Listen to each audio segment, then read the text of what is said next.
Okay, so this is chapter 21,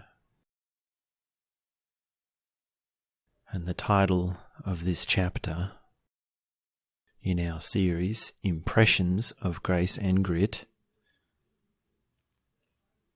is the title of the book, Grace and Grit. So, in this part of the story, we find out exactly where these words came from, what they mean, and how Treya expressed them. And she's not in a good way. Things keep escalating, her tumours keep expanding, and on the orthodox medical side, the doctors are saying, well, you're dying. You won't live very much longer at all, and basically your only option is to go on continuous chemotherapy. And even that won't really help. And on the other side, where she's doing this Gonzalez program, this doctor is saying, no, you need to understand that this is part of the process. The tumours are dying. The tumours are being burnt off.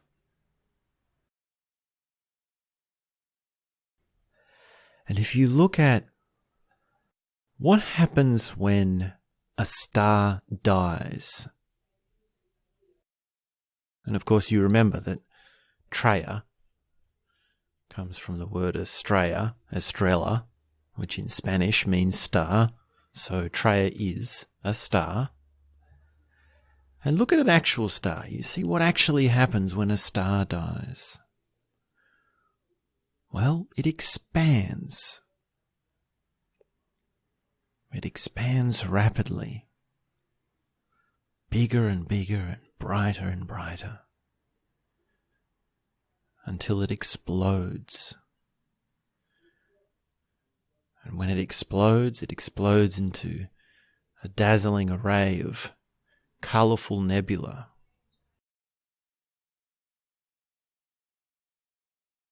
And then it can collapse or turn into a black star, a black hole. I mean, there's a whole bunch of physics there, which we don't need to get into.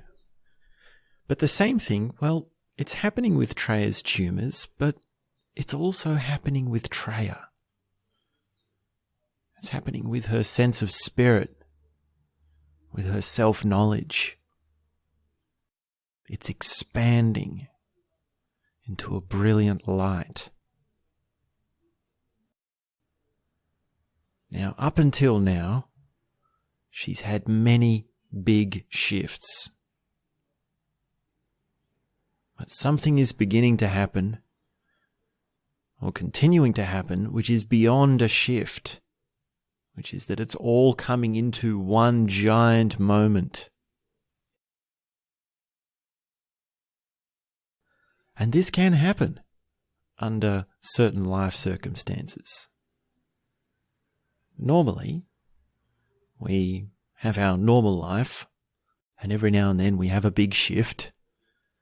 And if the shift is big enough, we say, well, that changed my life. But Treya is really beyond that. At this stage, she's having multiple shifts. She's having multiple changes.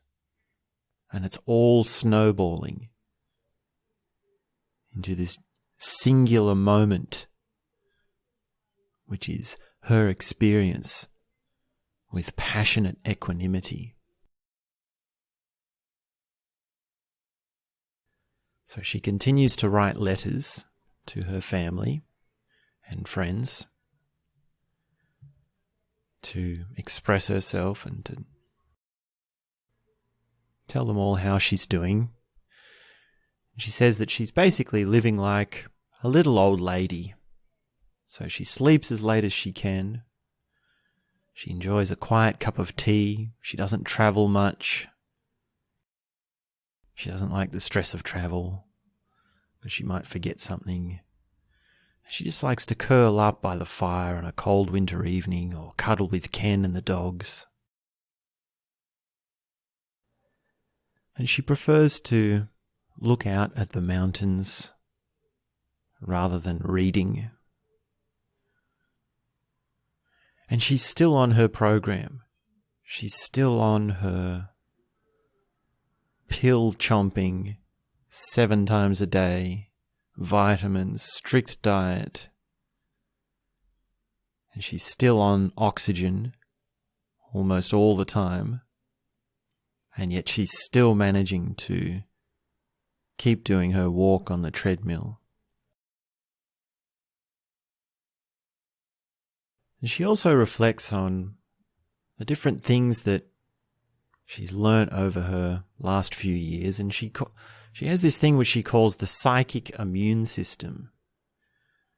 And this is, well, it's your psychic or your spirit as well as your psychology, and this is to do with the interpersonal and the relationships that you have and the people that interact with you. And she talks about, well, she's learnt how to have a psychic immune system. So just like your body has an immune system where it identifies things that aren't meant to be there and then works against them and protects against them and gets them out, flushes them out, or kills them on a cellular level, well, the same thing can be said of your psychology.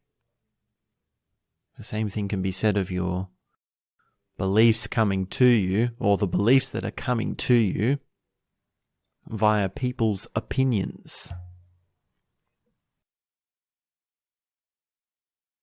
And, well, Treya's immune system has had a lot of tests over the last few years. It's had a lot of things put against it. And that's one of the ways, well, how do you strengthen the immune system, or how do you inoculate something? Like a vaccine is actually, well, it's a lesser version of the disease that you're vaccinating against. Which means that you give yourself a disease so that your immune system learns, like a test run, of how to deal with it. And your immune system is aware of it and has learnt that, so that when the real thing comes along, they go, oh, okay, so I know how to deal with this. Now, on a psychological level, well, Treya's had all sorts of things thrown at her. She's had the New Age paradigm and positive thinking and beliefs around affirmations and different religious leaders, people's opinions, people's fears of why did you get cancer? Why do we get cancer? Why do we have illness?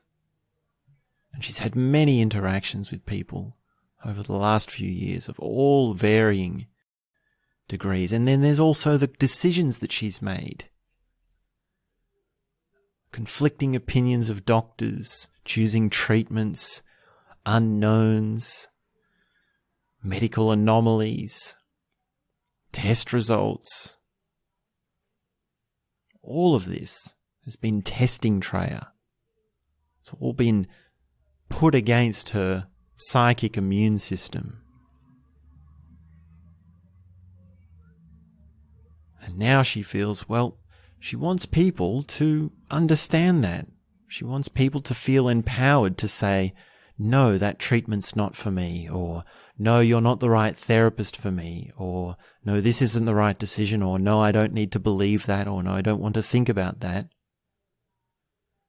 And to be able to do that, of course, without being afraid of some sort of unexamined resistance coming up and being used as, well, oh, you're just being defensive because it's your resistance. So her message is simple, but hard one. And her message is this: trust yourself. Trust your psychic immune system.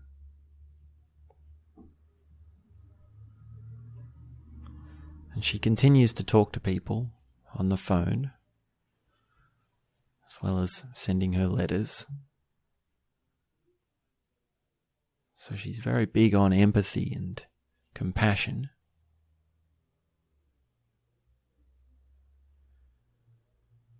She does keep working with Ken, who's now full-time caring for her.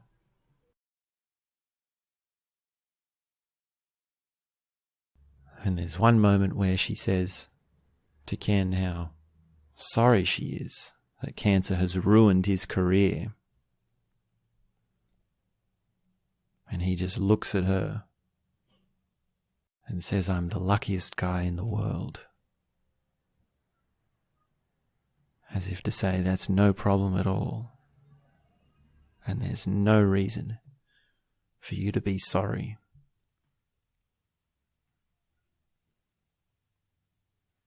And it's around this point, when she's writing this letter and telling this incident of Ken saying that he's the luckiest guy in the world, that she stops writing.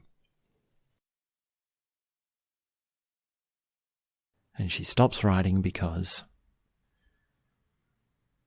she goes blind in her left eye. And the tests confirm that the tumours in her brain are affecting the optic centre, which means that probably Treya has permanently lost all vision in her left eye. So the tumour is so big that it's actually pressing into her eyes and affecting that. So they start her on this drug called Decadron, which is a powerful steroid. And this will control brain swelling for perhaps a month or two. But at the end of that time, it will cease to be effective. So it's only a short-term fix. And that would mean that, well, at the end of that time, Treya's brain tissue will continue to be smashed and destroyed, which means rapid loss of function would come and pain will grow unbearable. And then we'll be looking at the options of, well, continuous morphine delivery.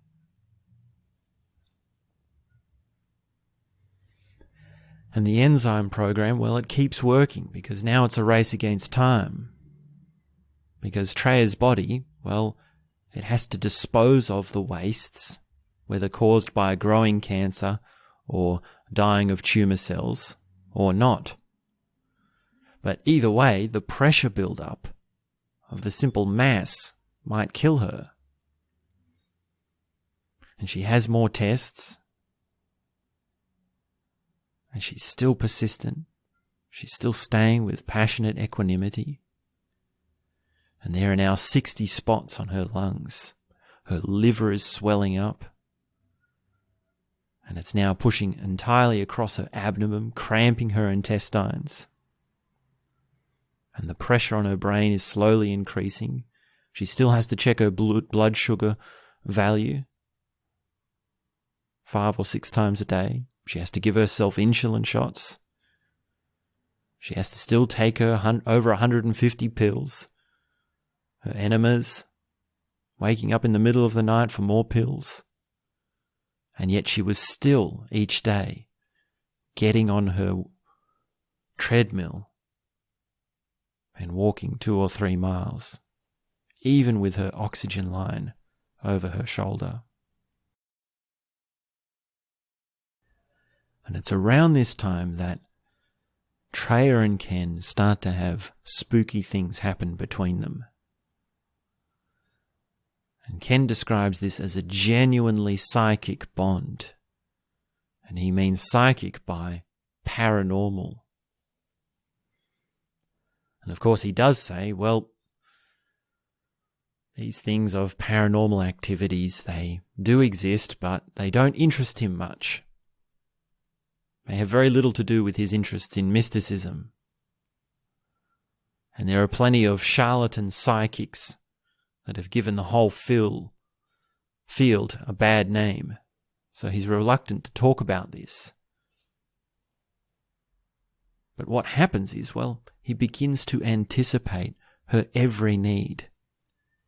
So much so that he intuits her needs or desires before she even spoke them. She might say, "Oh, I need an egg," and he'll say, "Oh, it's already cooking." And then she'll say, "Oh, I think I need 17 units of insulin today." And he'll say, "Here it is." With the exact amount, the exact proportion, right on time. They're moving into a oneness. They're really becoming one person, one mind.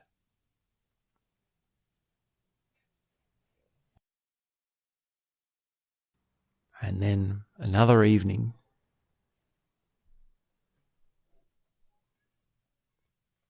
Treya became violently ill.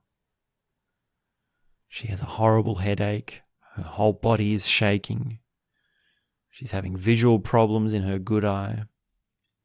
So Ken calls the doctor at his home number.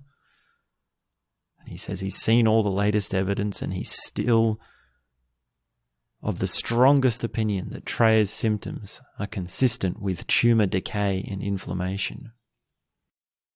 Ken calls the emergency room and asks to see an emergency brain scan. Fearing there might be a brain seizure happening, so he straps the oxygen to her and rushes her to the ER. And then 15 minutes later, she's on high doses of Decregon and morphine. The swelling in her brain is out of control. A few days later, she goes in for brain surgery. And during this operation, the large mass is removed. And the doctors tell her, well, she'll have to be in hospital for at least 5 days, maybe more. And yet, 3 days later, with her little oxygen tank strapped on and her hat over her head, she walks out of the hospital. And they go out for lunch. They have some chicken while she's given herself insulin shots. And she goes right back to her program with passionate equanimity. The pills, the enemas, the insulin, the diets, the liver flushes, and each day on her walker, each day on her treadmill, cranking out a few miles with the oxygen behind her.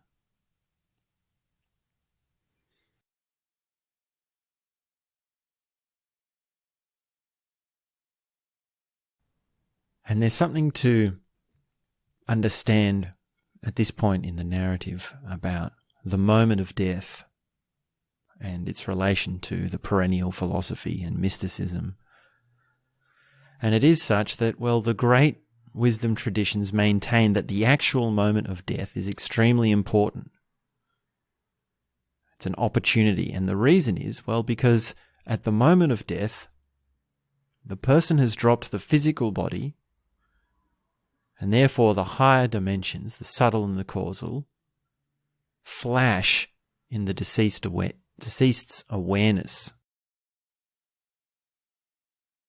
And the story goes that if the person can recognize these higher and spiritual dimensions, then the person can acknowledge immediate enlightenment, and so much more so easily than when the dense and obstructing physical body is there. So the actual moment of death is actually when all the levels from the bottom to the top are dissolving. And that leaves you with causal spirit, his or her own true nature. And that is a return permanently to Godhead as Godhead. Now, it takes an awareness to recognize this. And if it's not recognized, according to the traditions of pre-modernity, then the person or the soul enters into an intermediate state, which is called the bardo in Buddhism. And this is said to last a few months. So you stay in the bardo with a soul, as a soul.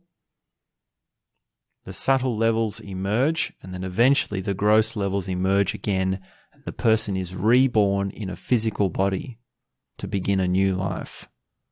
So your soul is the same, but you don't come back with your memories. So there's no specific memories, but the soul is the same.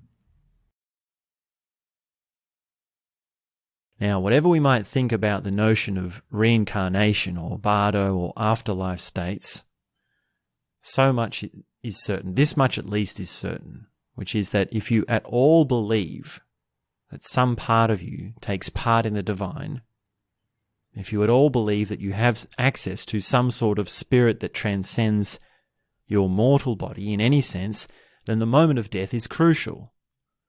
Because at that point, the mortal body is gone. And if there is anything that remains, well, that is the time to find out. And this is what we talk about when we're talking about near-death experiences. And there is research on near-death experiences which support this, which show that there is a difference between the physical body and the causal realms. And when you die, there's a separation of those two. Now, it doesn't matter what you believe or if this sounds too religious or not. All we need to emphasize is that, well, there are specific meditation exercises that precisely rehearse this entire process of death and dissolution. And Ken and Treya are aware of these, and they're practicing these. And actually, Ken takes a few days off, caring for Treya, to go and visit one of his teachers.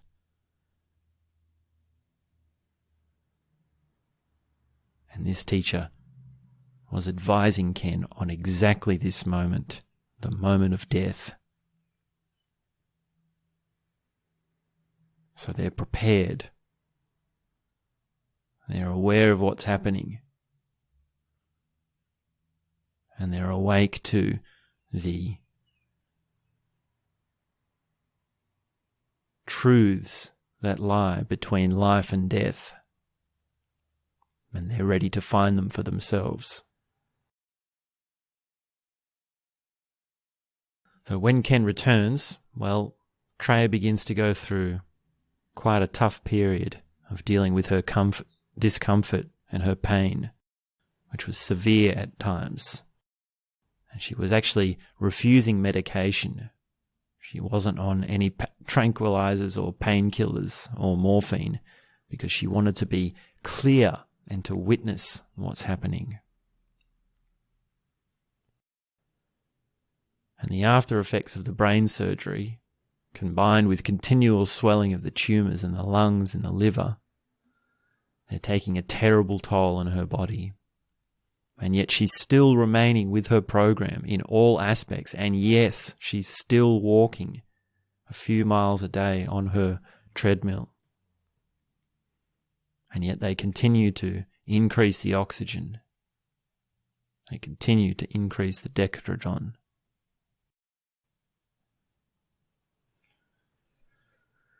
And it came to New Year's Day, where Ken and Treya are on the couch. And Treya turns to Ken and says, "Honey, I think it's time to stop. I don't want to go on. It's not much that I feel like quitting. It's that even if the enzymes are working, they aren't going to work fast enough." And Ken knows that, well, Treya's already made up her mind. And as always is the case, well, when she's made up her mind, she just wants him to get behind her. So he says to her, "It doesn't look good, does it?"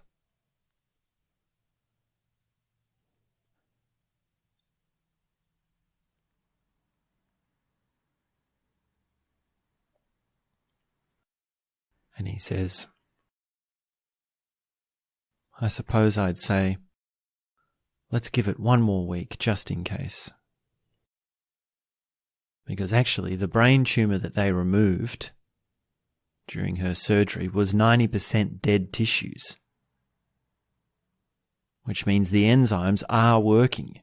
They are having their effect, and there still might be a chance. But it's up to Treya to decide. And Ken says, tell me what you want to do and we'll do it. And she looks right at him and says, okay, 1 more week. I can do that. 1 more week.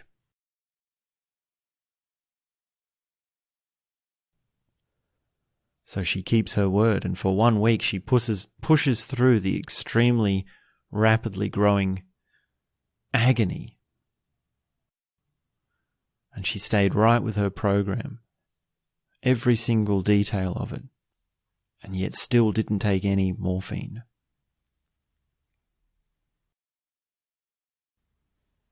And for her it was a matter of, well, walk on. As the old Zen master would say, walk on.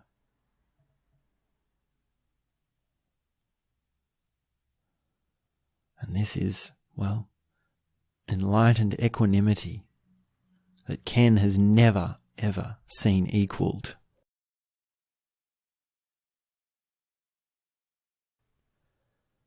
And at the end of that week, she said to Ken, I'm going. And all he said was, okay. So he picks her up to carry her upstairs. And she says, wait a second. I want to write something in my journal. So he gets her journal and a pen. And in big, bold words, she writes, it takes grace, yes, and grit. And she looks at Ken and asks, do you understand? And he paused for a long time. And it wasn't necessary for him to say anything, because she knew he understood.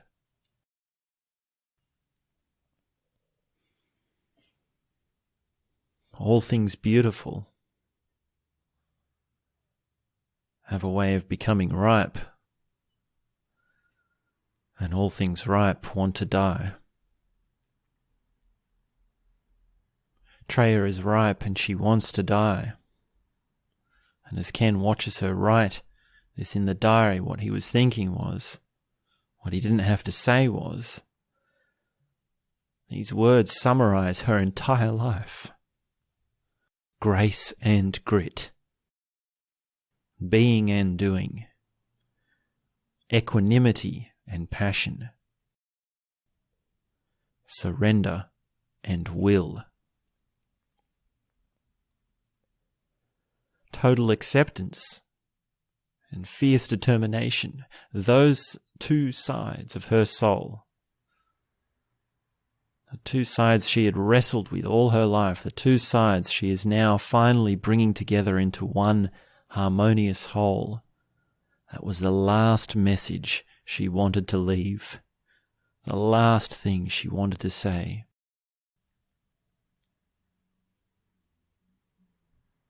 And Ken has seen her passionate equanimity come to define her very soul. And her one major overriding life goal she had accomplished. And that accomplishment has been tested in circumstances that would simply shatter a lesser soul.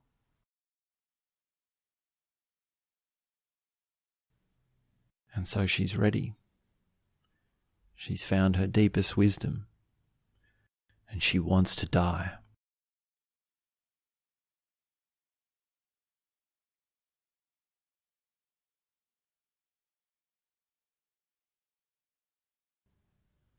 Ken picks her up and carries her up the stairs for the very last time.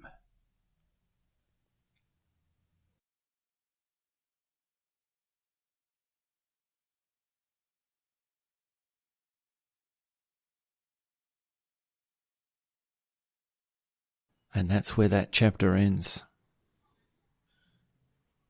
So we will find out what happens in the last chapter, which will be coming up very soon. And that's all I have to say for now.